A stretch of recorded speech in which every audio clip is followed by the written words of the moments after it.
Drink your coffee, Bryce. Maybe your last one as a free man. Nick, you need to apologize to Bryce. My wife Elise stood in our kitchen doorway, arms crossed, wearing that expression I'd learned to recognize over 18 years of marriage, the one that meant I was about to get steamrolled by her particular brand of logic. I looked up from my coffee and the morning paper, already feeling my blood pressure tick upward. I need to what now? You embarrassed him at the barbecue yesterday, in front of everyone. She stepped into the kitchen, her heels clicking against the linoleum. Even at 8 in the morning, Elise was dressed for her job as an HR manager. Crisp white blouse, navy skirt, every blonde hair in place. You made a scene. I set down my mug harder than necessary. I made a scene? Your college buddy had his hands all over you while you were getting drinks. What was I supposed to do, offer him a napkin? It wasn't like that, and you know it. Bryce was just being friendly. He's been our friend for 15 years, Nick. He and Janelle are practically family. Friendly. Right. I'd seen the way Bryce Landon looked at my wife, the way he found excuses to touch her arm during conversations, the way he always seemed to position himself next to her in group photos, but apparently pointing that out made me the bad guy. Look, I'm not apologizing for telling another man to keep his hands off my wife. That's not happening. Elise's face hardened. This is exactly why we're having problems, Nick. You're paranoid and jealous, and it's affecting our friendships.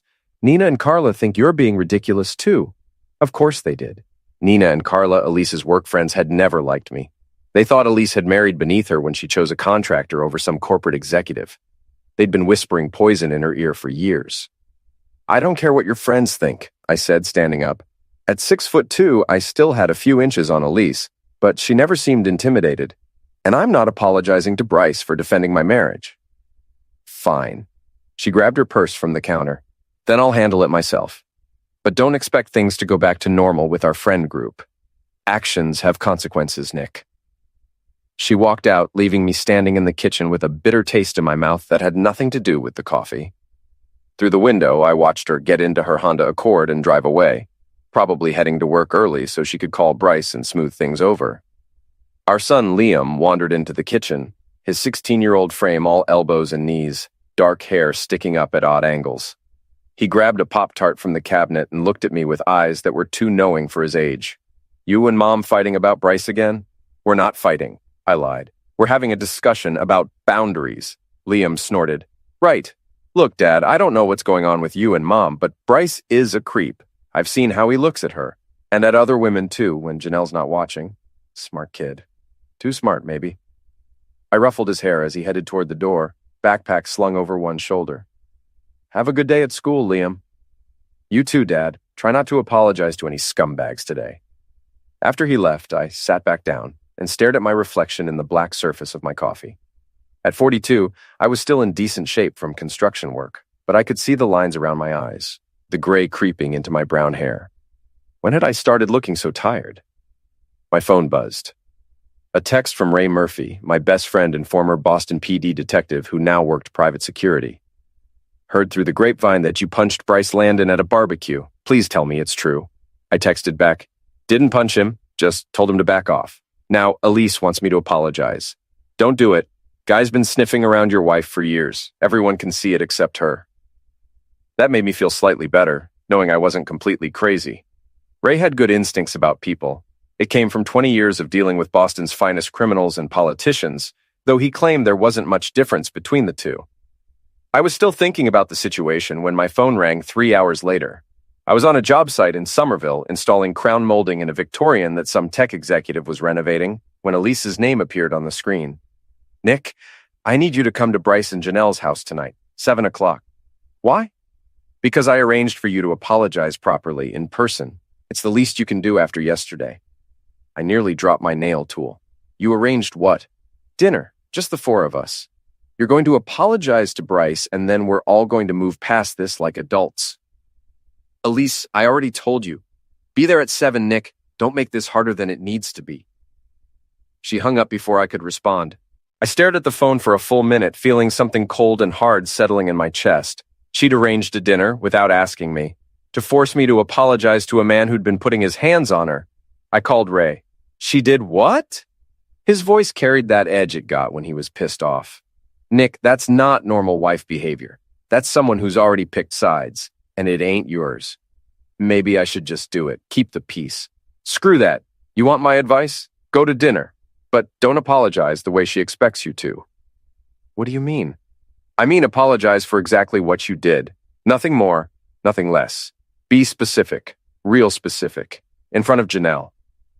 I thought about that for the rest of the afternoon. By the time 7 o'clock rolled around, I had a plan. The Landons lived in a colonial in Newton, the kind of house that screamed, "We have money and want you to know it." Bryce's real estate business had been good to them. Marble countertops, hardwood floors, a 3-car garage for his BMW, her Mercedes, and his weekend toy, a restored Mustang. Janelle answered the door, looking tired. She was a pretty woman, early 40s, with short auburn hair and intelligent brown eyes that seemed to take in everything. She worked as a paralegal and had always been the smarter half of the marriage, though she rarely got credit for it. "Hi, Nick. Elise is already here helping Bryce with drinks." Of course she was. I followed Janelle into their living room, where Elise and Bryce were standing close together at the wet bar, laughing about something. Bryce looked like he'd stepped out of a catalog. Khakis, polo shirt, perfectly styled hair that was probably held in place with more product than my daughter used.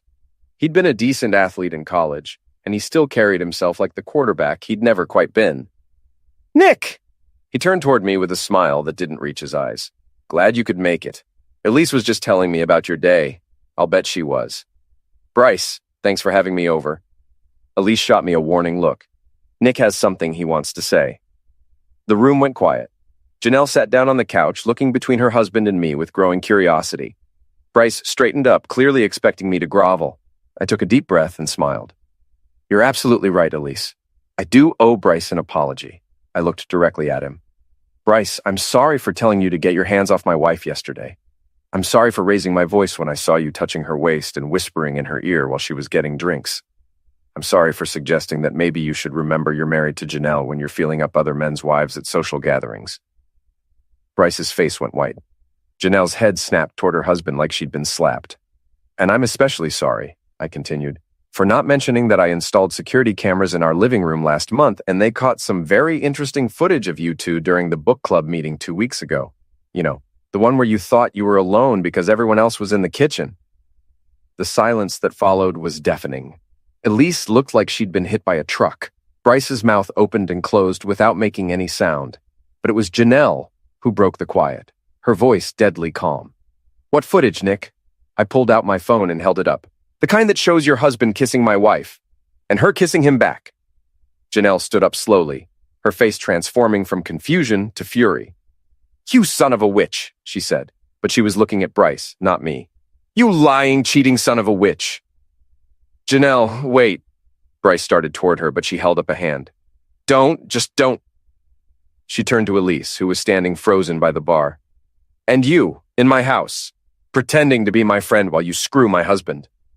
"It's not what it looks like," Elise said weakly. "It's exactly what it looks like." Janelle's voice was getting louder. "How long?" Nobody answered. "How long?" she screamed. 6 months, Elise whispered. Janelle laughed, but there was no humor in it. 6 months. 6 months of dinners and parties and girls' nights, and you've been screwing my husband the whole time. She walked to the front door and opened it wide. "Get out, both of you. Get out of my house right now." Bryce tried one more time. "Janelle, we can work through this. We can work through nothing. I want you gone by tomorrow night, and I want a divorce." Elise grabbed her purse and headed for the door, not looking at anyone. Bryce followed her, pausing only to glare at me. "You're dead, O'Hara. You hear me? Dead." I smiled at him. "Get in line, Bryce. Right behind your marriage, your reputation, and your bank account when Janelle's done with you." After they left, Janelle slumped against the doorframe, suddenly looking exhausted. "I'm sorry, Janelle. You deserve to know." She nodded without looking at me. "Yeah, I did. Thanks for telling me, Nick. Even if it was in the worst possible way. Are you going to be okay?" "No, but I will be eventually." She straightened up. "You should probably go home and figure out what you're going to do about your wife." I drove home through the quiet Newton streets, feeling something that might have been satisfaction if it weren't mixed with so much anger. I'd apologized, all right? Just not the way anyone expected. When I got home, all the lights were off. Elise's car wasn't in the driveway. I found a note on the kitchen table. "Gone to Nina's. Don't wait up." I crumpled up the note and threw it in the trash. Then I opened a beer and sat in my living room, looking at the security camera I'd installed after noticing Elise acting strange. The camera that had captured everything. My phone buzzed with a text from an unknown number. "You think you're smart? You just made the biggest mistake of your life." I deleted the message and finished my beer. Tomorrow was going to be interesting. 3 days passed without a word from Elise. She was staying at Nina's apartment in Cambridge, according to Liam, who'd gotten the information from his sister, Maddie. Maddie was 13 and still young enough to believe her mother's version of events, that Daddy had embarrassed Mommy and now they needed some time apart. I didn't correct her, not yet. I was finishing up a bathroom renovation in Brookline when my phone rang. Ray's name appeared on the screen. "You need to watch your back," he said without preamble. "I've been asking around about your boy Bryce. He's got connections to some unsavory people through his real estate deals. Money laundering, probably. The kind of guys who solve problems with their fists." "You think he'd actually do something?" "I think a man who's about to lose his wife, his house, and his business might do something stupid. Just be careful, Nick. Vary your routine, watch your mirrors, that kind of thing." I promised Ray I'd be careful, but honestly, I wasn't too worried. Bryce was a coward who'd been sneaking around behind his wife's back for 6 months. He wasn't going to confront me directly. I was wrong. It happened Thursday evening, as I was walking to my truck after finishing the Brookline job. The sun was setting, casting long shadows between the buildings, and the street was mostly empty. I was thinking about what to make for dinner. Liam was staying late for basketball practice, and Maddie was at a friend's house, when I heard footsteps behind me. I turned around just in time to see Bryce and another man approaching fast. The other guy was big, maybe 6'4", with the kind of build that came from serious gym time and possibly steroids. He had prison tattoos on his forearms and dead eyes. "Hey, Nick," Bryce said, trying to sound casual. "We need to talk." I backed toward my truck, keys ready. "We talked plenty the other night, Bryce. Don't think there's much left to say." "See? That's where you're wrong." The big guy moved to my left, cutting off my angle to the truck. "You cost me my marriage, my home, and probably my business. Janelle's lawyer is already freezing accounts. That's what happens when you cheat on your wife. Actions have consequences, remember? Your words, not mine." Bryce's face twisted with rage. "You sanctimonious piece of garbage. You think you're better than me? You're nothing but a blue-collar loser who got lucky when Elise married down." The big guy was getting closer. I could see the bulge of brass knuckles on his right hand. This was about to get ugly. "Bryce, you don't want to do this. There are cameras on this street, witnesses." "Shut up," he nodded to his friend. "Teach him some manners, Tommy." Tommy moved fast for a big man, but I'd been in my share of construction site fights. I dodged his first swing and caught him with an uppercut that snapped his head back. But Bryce jumped on my back, and Tommy recovered quickly. A fist caught me in the ribs, driving the air from my lungs. Another one found my kidney, sending lightning bolts of pain through my body. I went down hard, tasting blood. Tommy's boot caught me in the stomach, then the ribs again. I curled up, trying to protect my head and organs while Bryce stood over me. "You should have just apologized like a good little husband," he panted. "Should have minded your own business." Tommy raised his foot for another kick, aiming for my head this time when a car horn started blaring. A rideshare driver had pulled over, his phone already out and recording. "Hey, I'm calling the cops. Get away from him." Bryce grabbed Tommy's arm. "Come on, we're done here." They ran for a black Escalade parked at the corner. I tried to get the license plate, but my vision was blurry, and they were moving too fast. The rideshare driver, a young guy with a Boston University sweatshirt, was already on the phone with emergency. "Don't move, man. Ambulance is coming." I wanted to tell him I was fine, but when I tried to sit up, the world spun sideways. There was blood in my mouth, and every breath felt like someone was stabbing me in the chest. The next few hours were a blur of paramedics, hospital corridors, and x-rays. 3 cracked ribs, a mild concussion, and enough bruises to make me look like I'd been hit by a truck. The doctor, a tired-looking woman in her 50s, told me I was lucky. Could have been much worse. The ribs didn't puncture anything vital, and the head injury is minor. You'll be sore for a few weeks, but you should make a full recovery.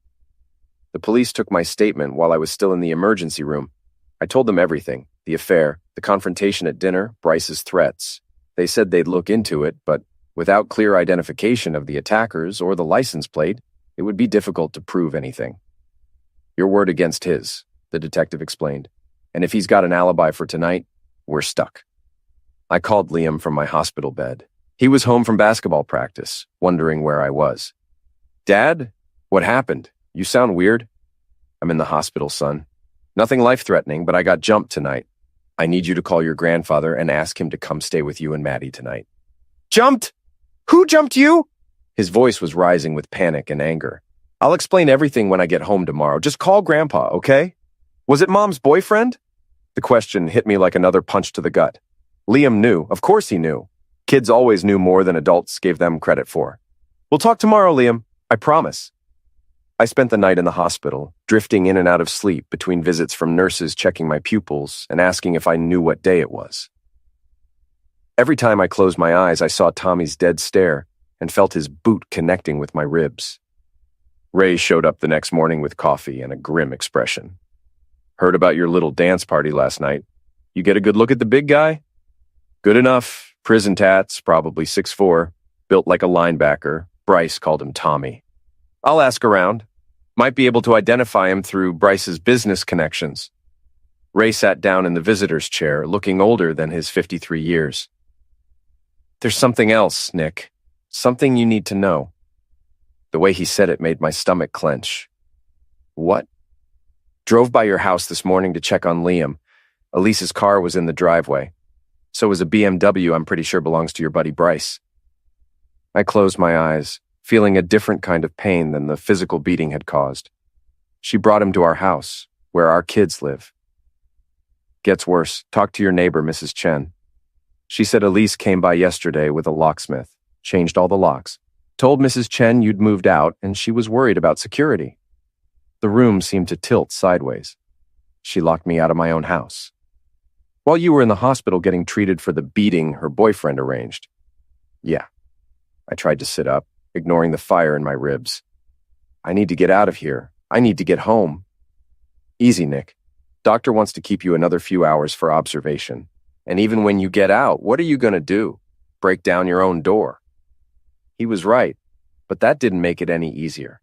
I was trapped in a hospital bed while my wife moved her lover into our home, around our children. The same man who'd had me beaten and left injured on a sidewalk. "There's one more thing," Ray said quietly. "Liam called me this morning. He's not at the house." "What do you mean he's not at the house?" "Kid packed a bag and left. Told his grandfather he wasn't staying there while Bryce was around. Smart kid. He's crashing with a friend from the basketball team." At least one of my children had inherited some sense. But the thought of Maddie alone in that house with Elise and Bryce made me sick. "I need to call her. I need to talk to Maddie." Ray shook his head. "Tried that already. Elise isn't answering her phone, and the house number's been changed." I stared at the ceiling tiles, trying to process everything that had happened in the last 12 hours. My wife had locked me out of my own home, moved in her lover, and was keeping my daughter from me. The same lover who'd arranged for me to be beaten and hospitalized. "Ray, I need you to do me a favor. Name it. I need you to find out everything you can about Bryce Landon. His business, his finances, his connections. Everything. Planning something?" I thought about Tommy's boot connecting with my ribs, about Elise changing the locks while I was unconscious in a hospital bed, about my 13-year-old daughter trapped in a house with the man who'd tried to destroy our family. Yeah, I'm planning something. The doctor released me that afternoon with a bottle of painkillers and strict instructions to take it easy. Ray drove me home, but we both knew I couldn't go inside. Instead, we sat in his car across the street, looking at the house I'd been paying a mortgage on for 12 years. It looked the same from the outside. Same blue shutters I'd painted last spring, same front porch where Liam had learned to ride his bike, same bedroom windows where I'd read bedtime stories to both kids for years. But it felt different now, occupied by strangers. "So, what's the plan?" Ray asked. I watched a shadow move past the living room window. Elise, probably making dinner for her new boyfriend in the kitchen where she used to make dinner for me. "First, I'm going to find a lawyer, a good one. Then I'm going to take back everything they stole from me. And then?" I smiled, tasting blood from where I'd bitten my tongue during the beating. "Then I'm going to teach them both about consequences." I spent 2 weeks living in a motel room on Route 1, surviving on takeout and pain medication while my ribs healed. Ray visited every day, bringing updates on his investigation into Bryce's business dealings and my ongoing legal situation. The lawyer Ray had recommended, Patricia Walsh, was a shark in a tailored suit who specialized in messy divorces. She'd taken one look at the hospital photos and the security footage from my living room and smiled like Christmas morning. Your wife made several critical mistakes, she explained during our first meeting. First, she committed adultery, which Massachusetts courts still consider relevant in asset division. Second, she changed the locks on the marital home without legal justification while you were hospitalized.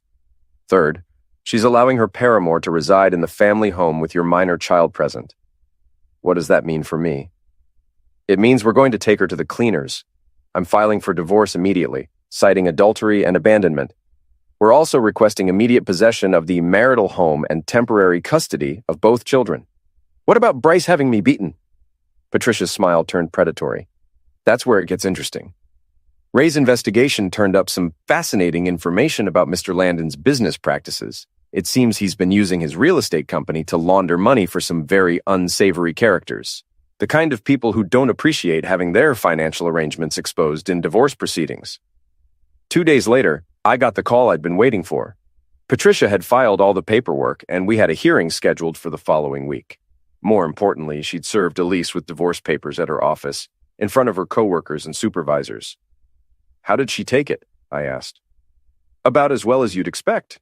She tried to claim you'd abandoned the family home voluntarily. Unfortunately for her, I had copies of your hospital records and the police report from your assault. The hearing was held in Suffolk County Family Court, a grim building that smelled like disinfectant and broken dreams. Elise showed up with a lawyer who looked like he'd been pulled from the yellow pages, while Bryce sat in the gallery trying to look supportive. Judge Margaret Sullivan was a no-nonsense woman in her 60s who'd clearly seen every variation of marital warfare. She reviewed our filings with the expression of someone examining a particularly unpleasant insect. Mrs. O'Hara, she said finally, you changed the locks on the marital home while your husband was hospitalized? Elise's lawyer stood up. Your Honor, my client was concerned about security after her husband's violent outburst. Violent outburst? Judge Sullivan interrupted. According to the police report, Mr. O'Hara was the victim of an assault that left him with 3 cracked ribs and a concussion. Are you suggesting he beat himself up? Of course not, Your Honor. But the circumstances leading to that assault, the circumstances, Patricia interjected, standing up, were that Mr. O'Hara discovered his wife's 6-month affair and exposed it to the other betrayed spouse. Hardly grounds for changing locks on the marital home. Judge Sullivan looked at Elise directly. Mrs. O'Hara, is it true that you've been engaged in an extramarital relationship? Elise's face was red, but she lifted her chin defiantly. My marriage has been over for years, Your Honor. Nick is controlling and paranoid. That's not what I asked. Have you been engaged in an extramarital relationship? A long pause. Yes. And is the other party to this relationship currently residing in the marital home with you and your minor daughter? Another pause. Yes. Judge Sullivan made a note on her legal pad. Mr. O'Hara, do you have somewhere appropriate to live if I grant you possession of the marital home? Yes, Your Honor. It's my home. I've lived there for 12 years. Mrs. O'Hara, do you have alternative housing arrangements? Elise's lawyer whispered something in her ear. She nodded reluctantly. I can stay with friends. Good. Here's my ruling. Mr. O'Hara is granted immediate possession of the marital home. Mrs. O'Hara has 48 hours to remove her personal belongings and any guests who may be residing there. Temporary custody of both minor children is granted to Mr. O'Hara, with supervised visitation for Mrs. O'Hara pending further hearings. The gavel came down with a satisfying crack. Elise looked like she'd been slapped, while Bryce had gone pale in the gallery. Patricia was practically glowing. There's more, she whispered to me as we left the courtroom. I filed a restraining order against Mr. Landon this morning. He's not allowed within 500 feet of you or your property. What about the assault charges? Still working on that. But Ray's investigation has been very helpful. It seems Mr. Landon's business partner has some interesting connections to organized crime. The FBI is very interested in their real estate transactions.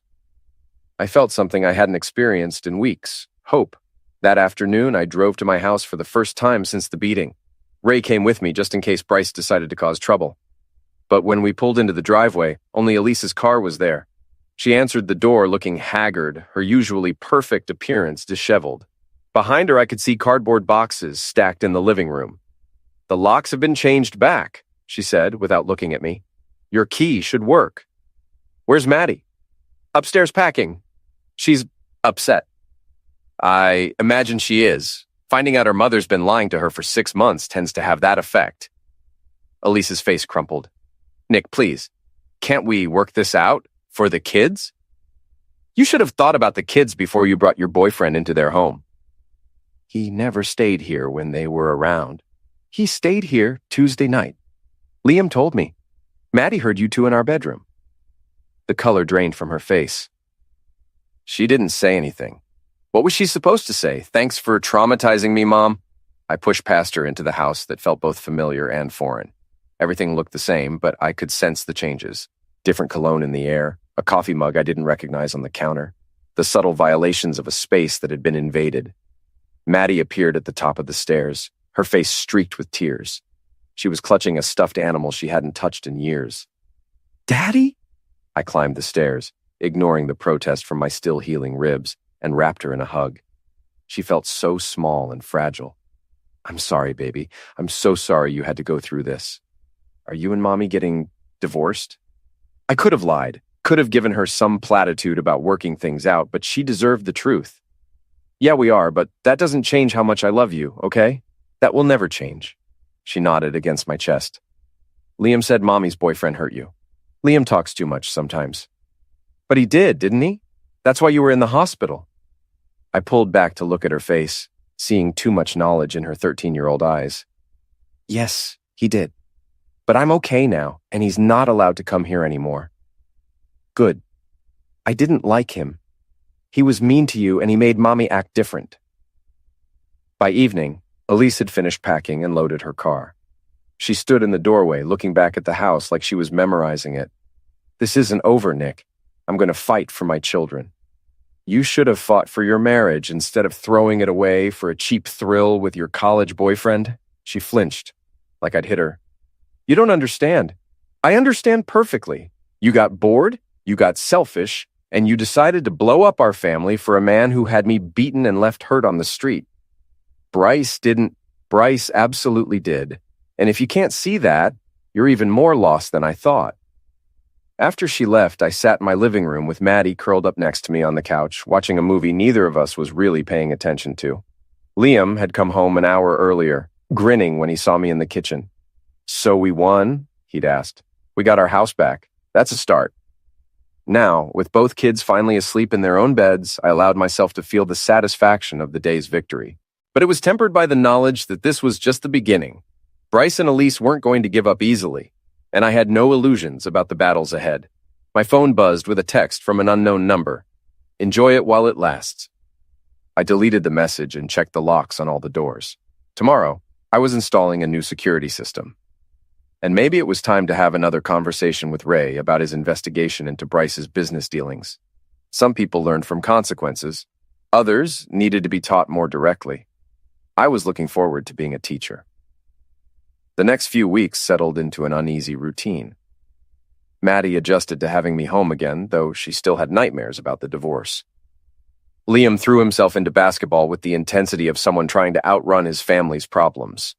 And I threw myself into making Bryce Landon's life as miserable as he'd made mine. Ray's investigation had turned up a gold mine of information. Bryce's real estate company, Landon Properties, had been involved in several suspicious transactions over the past 2 years. Properties purchased with cash, held for exactly 90 days, then sold at a loss to shell companies. Classic money laundering. The FBI's been watching him for months, Ray explained over coffee at a diner in Medford. They just needed someone to give them probable cause for a deeper investigation. Someone like a bitter ex-husband with hospital records and security footage? Someone exactly like that. I may have mentioned your situation to a friend who works white-collar crime. Purely coincidentally, of course. I smiled. Ray had always been good at finding creative solutions to problems. What about Tommy, the guy who worked me over? Tommy Castellano. Small-time muscle with a record going back to juvenile hall. Assault, battery, extortion. He's been doing odd jobs for Bryce's business partners for about a year. Think he'll flip if the FBI comes knocking? Tommy's not smart enough to be loyal. He'll give up his own mother for a reduced sentence. That afternoon, I decided to test Bryce's nerve. I knew he'd been staying at a corporate apartment complex in Burlington, the kind of place that catered to divorced executives and traveling businessmen. Ray had given me the address, along with Bryce's daily routine. Every day at 5:30 p.m., Bryce stopped at a Starbucks on his way home from the office. He ordered the same drink, Venti Pike Place, black, and sat at the same table by the window, scrolling through his phone while he drank it. I walked into the Starbucks at 5:35 and got in line behind him. He was so focused on his phone that he didn't notice me until I spoke. Venti Pike Place black, I told the barista. Same as my friend here. Bryce spun around, his face going white when he saw me. What are you doing here? Getting coffee. It's a free country, Bryce. At least until you and your business partners get indicted. He grabbed his drink and headed for his usual table, but I followed him, sitting down across from him like we were old friends. You need to stay away from me, he said, his voice shaking slightly. I have a restraining order. No, you don't. I have a restraining order against you. You're the one who's supposed to stay away from me. But here we are, sharing coffee like civilized people. Bryce looked around the crowded Starbucks, clearly uncomfortable. What do you want? I want to know how it feels to lose everything. Your wife, your house, your business. Must be eating you alive. His face flushed red. You don't know what you're talking about. I know Janelle took you for half of everything in the divorce. I know the FBI is looking into your business dealings. I know Tommy Castellano is the kind of guy who'll sell you out for a candy bar and a reduced sentence. Bryce's hand was shaking as he lifted his coffee cup. You can't prove anything. I don't have to prove anything. The FBI will do that for me. I just have to sit back and watch you destroy yourself. I stood up, leaving my untouched coffee on the table. Enjoy your drink, Bryce. Might be the last one you have as a free man. As I walked away, I could feel his eyes boring into my back. But I also noticed something else. The way other customers had been glancing at our table. The way conversations had quieted when I mentioned the FBI. Word would get around. In a business that depended on reputation and trust, even the hint of federal investigation could be devastating. 2 days later, Patricia called with good news. Elise's lawyer wants to negotiate a settlement. Apparently, she's having second thoughts about fighting for custody. What changed her mind? Hard to say. Maybe she's realized that her relationship with Mr. Landon isn't as solid as she thought. Or maybe someone explained to her that adultery cases don't play well in family court. What are they offering? Joint custody, but you keep primary residence. She gets visitation every other weekend and one night a week. You keep the house, she keeps her car and her 401k. No alimony. It was more than I'd expected, honestly. What's the catch? No catch that I can see. She wants to finalize everything quickly and quietly, almost like she's in a hurry. That evening, I was helping Maddie with her math homework when Liam burst through the front door, his face flushed with excitement. Dad, you need to see this. He pulled out his phone and showed me a video that was making the rounds on social media. It showed Bryce's BMW being towed from the parking lot of his office building, while Bryce stood on the sidewalk arguing with 2 men in suits. FBI? I asked. Has to be. Jake's older brother works downtown, says there were federal agents all over Bryce's office building today. They seized computers, files, everything. I felt a warm glow of satisfaction. The dominoes were starting to fall. My phone rang. Ray's name appeared on the screen. You see the news? He asked. Liam just showed me. FBI finally moved? Big time.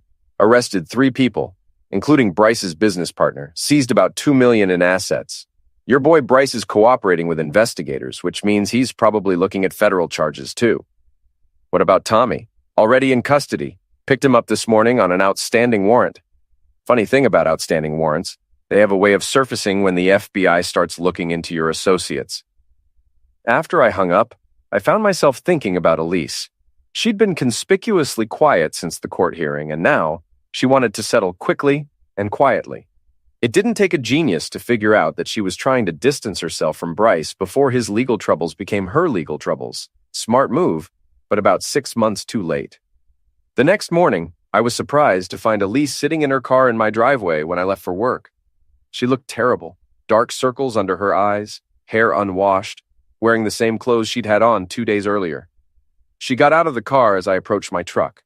Nick, we need to talk. If it's about the settlement, call Patricia. I'm not discussing legal matters without my lawyer present. It's not about the settlement. It's about Bryce. I stopped walking. What about him? He's been arrested. Federal charges, money laundering, conspiracy, racketeering, I heard. Shame about that. Her face crumpled. You don't understand. They think I was involved. The FBI came to my office yesterday asking questions about our relationship, about whether I knew about his business dealings. Did you? Of course not. I thought he was just successful at real estate. I didn't know he was laundering money for criminals. I looked at her standing there in my driveway, the woman I'd been married to for 18 years, and felt nothing but contempt. You didn't want to know. There's a difference. Nick, please. I made mistakes, but I never meant for any of this to happen. I never wanted you to get hurt. You brought a criminal into our children's home. You let him sleep in our bed, eat at our table, live in our house. You changed the locks while I was in the hospital getting treated for injuries his friend gave me. So forgive me if I don't believe you never meant for this to happen. She started crying, but I felt no sympathy. What do you want from me, Elise? I want you to tell them I didn't know anything. If they ask you about me, tell them I wasn't involved in Bryce's business. Why would they ask me about you? Because you're the one who exposed everything. You're the reason they started investigating him in the first place. I smiled. You're right. I am. So you'll tell them I didn't know? I got into my truck and rolled down the window. I'll tell them the truth, Elise. Whatever that turns out to be. As I drove away, I could see her in my rearview mirror, standing in the driveway looking lost and desperate. For a moment, I almost felt sorry for her. Almost. That afternoon, I got a call from Special Agent Maria Santos of the FBI's Boston field office. She wanted to meet with me to discuss my knowledge of Bryce Landon's business activities and personal relationships. When would be convenient, Mr. O'Hara? How about right now? I've got a lot to tell you. The meeting lasted 3 hours. I told Agent Santos everything. The affair, the assault, the suspicious cash purchases Ray had uncovered, even my suspicions about Elise's possible knowledge of Bryce's activities. Do you believe your wife was aware of Mr. Landon's criminal enterprises? Agent Santos asked. I thought about Elise's expensive tastes, the designer clothes and jewelry that had appeared over the past year, the weekend trips to New York and Miami that she'd claimed were work conferences. I think my wife chose not to ask questions she didn't want to hear the answers to. Whether that makes her legally complicit is up to you to determine. Agent Santos nodded and made a note in her file. We may need you to testify before a grand jury, Mr. O'Hara. Would you be willing to do that? Absolutely. As I left the FBI field office, I felt lighter than I had in months. Justice was finally being served, and I'd had a front row seat to watch it happen. My phone buzzed with a text from Patricia. Elise signed the settlement agreement. Divorce will be final in 30 days. Congratulations. I was finally free. The divorce was finalized on a rainy Tuesday in October. I signed the papers in Patricia's office while Elise signed hers somewhere else, both of us eager to avoid any final confrontation. 18 years of marriage reduced to a stack of legal documents and a judge's signature. You should feel good about this, Patricia said as she walked me to the elevator. You got everything you wanted. The house, primary custody, and your ex-wife's boyfriend is looking at 20 years in federal prison. She was right. I should have felt good. But mostly I just felt tired. Bryce had been indicted on 14 federal charges related to money laundering and racketeering. Tommy Castellano had flipped, giving the FBI a detailed account of not just my beating, but half a dozen other debt collection jobs he'd done for Bryce's business partners. Elise had avoided criminal charges, but her reputation was destroyed. She'd been fired from her HR job when the FBI investigation became public, and she was working part-time at a department store while living in a studio apartment in Somerville. The kids were adjusting well.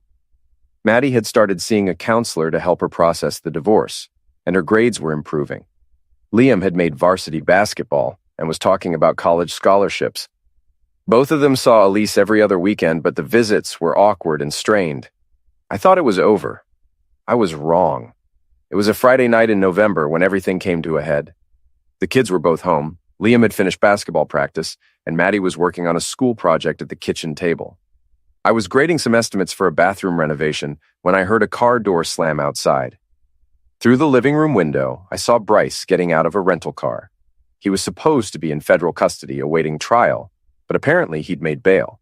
He looked terrible, unshaven, wearing wrinkled clothes, moving with the desperate energy of a man who had nothing left to lose. Liam, take your sister upstairs, I said quietly. Lock yourselves in my bedroom and call Ray. Dad, what's... Now, son, do it now. Liam took one look at my face and grabbed Maddie's arm. Come on, Maddie, we need to go upstairs. But I'm not finished with my project. Bring it with you. Move. They disappeared up the stairs just as Bryce started pounding on the front door. Open up, Nick. We need to talk. I grabbed my phone and dialed emergency, but I knew it would take at least 10 minutes for police to arrive. I also grabbed a baseball bat from the hall closet, Liam's old Little League bat that I'd kept for sentimental reasons. Go away, Bryce! You're violating your bail conditions by being here. I don't care about bail conditions. You destroyed my life. You cost me everything. The pounding got louder. I could hear wood splintering around the doorframe. My wife is gone. My business is gone. I'm looking at 20 years in prison because of you. Because of your own choices, I yelled back. You're the one who chose to launder money. You're the one who chose to have me beaten. The front door burst open, and Bryce stumbled into my living room. He had a tool in his hand, a small Colt that shook as he pointed it at me. You think you're so smart, he said, his voice slurred. He'd been drinking, which made him even more dangerous. You think you won? Put the tool down, Bryce. This isn't going to solve anything. It'll solve my problem. You're my problem, Nick. Everything was fine until you stuck your nose where it didn't belong. I backed toward the stairs, keeping the baseball bat ready. Everything was fine? You were cheating on your wife and laundering money for criminals? That's not fine. That's stupid. Shut up. He waved the tool wildly. Just shut up with your sanctimonious garbage. You act like you're better than everyone else. But you're nothing. You're a blue-collar nobody who got lucky. Maybe, but I'm a blue-collar nobody who's not going to prison. That pushed him over the edge. He lunged at me, and I swung the bat, catching him in the wrist. The tool went flying, skittering across the hardwood floor toward the kitchen. We both dove for it, but I was closer. I grabbed the Colt and pointed it at him while he lay sprawled on the floor, clutching his wrist. Stay down, Bryce. Don't make this worse than it already is. He looked up at me with pure hatred in his eyes. Go ahead. Shoot me. It'll be the first honest thing you've done. I'm not going to shoot you.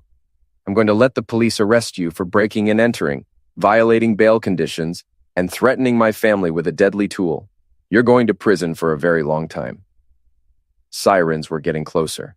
Ray must have called it in too, because I could hear multiple units approaching. Bryce started laughing, a sound with no humor in it. You think you've won, but you haven't. Elise will never forgive you for destroying her life. Your kids will grow up knowing their father is a vindictive bastard who couldn't let go of a grudge. My kids will grow up knowing their father protected them from a criminal who threatened their family. The police burst through the broken front door. Tools drawn. Drop your tool. Hands in the air. I carefully placed the Colt on the floor and raised my hands. I'm the homeowner. The intruder is on the floor. It took a few minutes to sort everything out, but the responding officers recognized Bryce's name from the federal case. They arrested him on multiple charges while paramedics checked his wrist. Sprained, not broken, unfortunately. As they led him away in handcuffs, Bryce looked back at me one last time. This isn't over. Yeah, it is, I said. It's been over for months. You just didn't know it yet. After the police left and Ray arrived to help me board up the broken door, I sat with my kids in the living room, all of us still shaking from the adrenaline. Is he going to come back? Maddie asked. No, baby. He's going to prison for a very long time. He can't hurt us anymore. Liam was quiet for a long moment before speaking. Dad, why did Mom pick him over us? It was the question I'd been dreading, the one I didn't have a good answer for. I don't know, son. Sometimes people make choices that don't make sense to anyone else. Sometimes they choose what they want over what they need. Do you think she regrets it? I thought about Elise working retail for minimum wage, living alone in a studio apartment, seeing her children every other weekend. I thought about the FBI investigation that had exposed every detail of her affair, the whispered conversations that followed her everywhere she went. Yeah, I think she regrets it. But regret doesn't undo the damage. 3 months later, Bryce Landon was sentenced to 18 years in federal prison. Tommy Castellano got 5 years in exchange for his testimony. The money laundering ring was completely dismantled, with assets seized and bank accounts frozen. Elise came to Liam's basketball game that night, sitting alone in the bleachers while I sat with the other parents. She looked older, worn down by the consequences of her choices. When the game ended, she approached me in the parking lot. Nick, don't, I said. Whatever you're going to say, don't. It's too late for apologies. I know I can't undo what I did, but I want you to know that I never meant for any of this to happen. I never wanted you to get hurt. I looked at her for a long moment. This woman I'd loved for 18 years, who'd thrown away our family for a man who'd tried to destroy us all.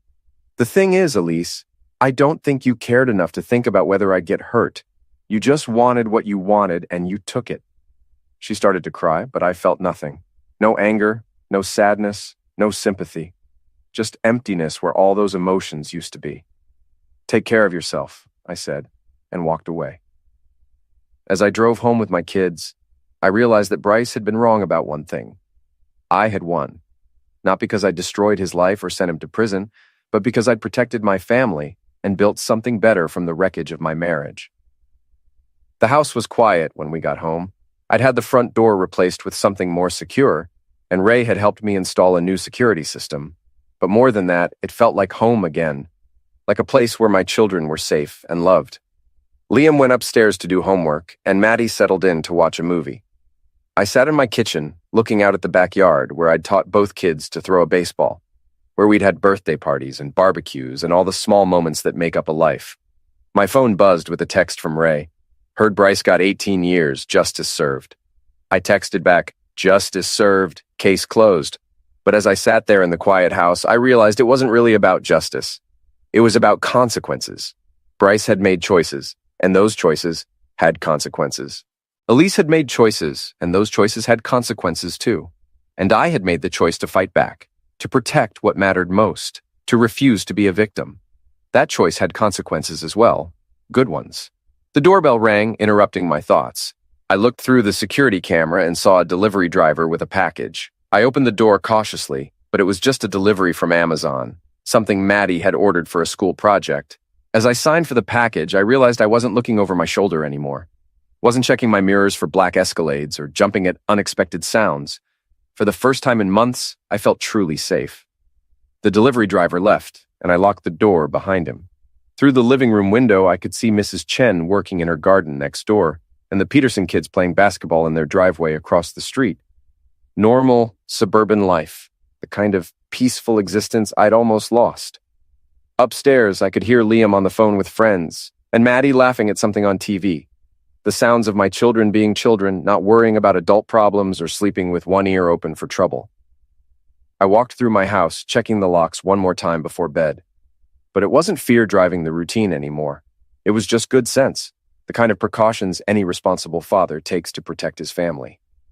In my bedroom, I found a note Maddie had left on my pillow. Thanks for keeping us safe, Dad. I love you. I folded the note and put it in my wallet next to the picture I carried of both kids. Tomorrow was Saturday, and we were going to spend it together. Maybe catch a movie or work on the treehouse I'd been building in the backyard, or just hang out and be a family. A smaller family than we used to be, but a stronger one. A family that had been tested and survived. A family that understood the difference between what we wanted and what we needed. I turned off the lights and settled into sleep, listening to the familiar sounds of my house settling around me. Outside, it was starting to snow, the first snow of the winter, covering everything in clean white silence. In the morning, I'd wake up in my own bed, in my own house, with my children safe under my roof. Bryce would wake up in a federal prison cell, facing 17 more years of the same. Elise would wake up alone in her studio apartment, living with the consequences of her choices, and I would wake up knowing that sometimes, when you're pushed far enough, the underdog doesn't just bite back. Sometimes the underdog wins,